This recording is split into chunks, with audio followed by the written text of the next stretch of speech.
Hi friends, आपका हमारे only favourite channel में स्वागत है। आज हम जिस विषय पर चर्चा करेंगे वो है कर्तव्यपरायणता का अद्भुत फल। तो फिर चलिए दोस्तों, वीडियो को शुरू करते हैं। प्राचीन काल में वर्धमान नगर में रूपसेन नामक एक धर्मात्मा राजा था। एक दिन उसके दरबार में बीरबल नाम का एक गुणी व्यक्ति अपनी पत्नी, कन्या एवं पुत्र के साथ वृत्ति के लिए उपस्थित हुआ। राजा ने उसकी विनयपूर्ण बातों को सुनकर प्रतिदिन 1,000 स्वर्ण मुद्रा का वेतन नियत कर सिंह द्वार के रक्षक के रूप में उसकी नियुक्ति कर ली। दूसरे दिन राजा ने अपने गुप्तचरों से जब पता लगाया तो ज्ञात हुआ कि वह अपना अधिकांश द्रव्य यज्ञ, तीर्थ, शिव विष्णु के मंदिरों में आराधनादि कार्यों तथा साधु, ब्राह्मण एवं अनाथों में वितरित कर से अपने परिजनों का पालन करता है। इससे राजा ने प्रसन्न होकर उसकी नियुक्ति को स्थायी कर दिया। एक दिन आधी रात में जब मूसलाधार वृष्टि रात्रि की विभीषिका सीमा स्पर्श कर रही थी, शमशान से किसी नारी की करुण क्रंदन ध्वनि राजा के कानों में पड़ी। राजा ने सिंह द्वार पर उपस्थित बीरबल से इस रुदन ध्वनि का पता लगाने के लिए कहा।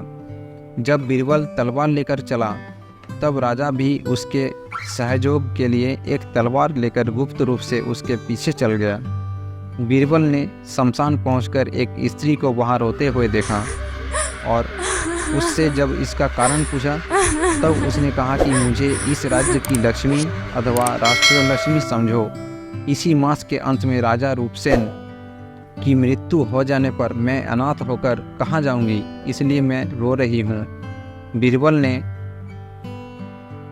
राजा के दीर्घायु के लिए जब उससे उपाय पूछा तब उसने बीरबल के पुत्र की चंडिका के सामने बलि देने के लिए कहा कि राजा के शतायु होने की बात कही। फिर क्या था, बीरबल उल्टे पांव घर लौटकर पत्नी, पुत्र आदि को जगाकर उसकी सम्मति लेकर उसके साथ चंडिका मंदिर में पहुंच गया। राजा भी गुप्त रूप से पीछे पीछे सर्वत्र जाता रहा। बीरबल ने देवी की प्रार्थना कर राजा की आयु बढ़ाने के लिए अपने पुत्र की बलि चढ़ा दी। इसे देखते ही उसकी बहन का दुख से हृदय स्फोट हो गया। फिर उसकी माता भी चल बसी। बीरबल ने इन तीनों का दाह कर स्वयं भी राजा की आयु की वृद्धि के लिए बलि चढ़ गया। राजा छिपकर यह सब देख रहा था। उसने देवी की प्रार्थना कर अपने जीवन को व्यर्थ बताते हुए सिर काटने के लिए ज्यों ही तलवार खींची त्यों ही देवी ने प्रकट होकर उसका हाथ पकड़ लिया और वर मांगने को कहा। राजा ने परिजनों सहित बीरबल को जिलाने की बात कही। फलतः देवी ने सबको जिला दिया और राजा चुपके से वहां से चलकर अपने महल में जाकर लेट गया। इधर बीरबल भी सब कुछ देवी की कृपा मानता हुआ अपने पुनर्जीवित परिवार को घर पर छोड़कर राजप्रसाद के सिंह द्वार पर खड़ा हो गया। जब राजा ने उसकी वहां उपस्थिति के लक्षणों से परिचित होकर उसे बुलाकर अज्ञात नारी के रुदन का कारण पूछा तब बीरबल ने कहा, राजन, वह कोई चुड़ैल थी और मुझे देखते ही अदृश्य हो गई।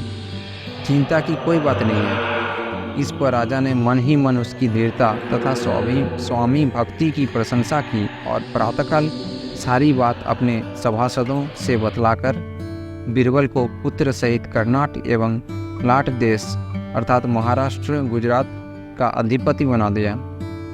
इस कथा से परोपकार, कर्तव्यपरायणता, दीन एवं अनाथ की सेवा, स्वामी भक्ति एवं परस्पर आत्मोत्सव की भावना की तीव्र प्रेरणा मिलती है।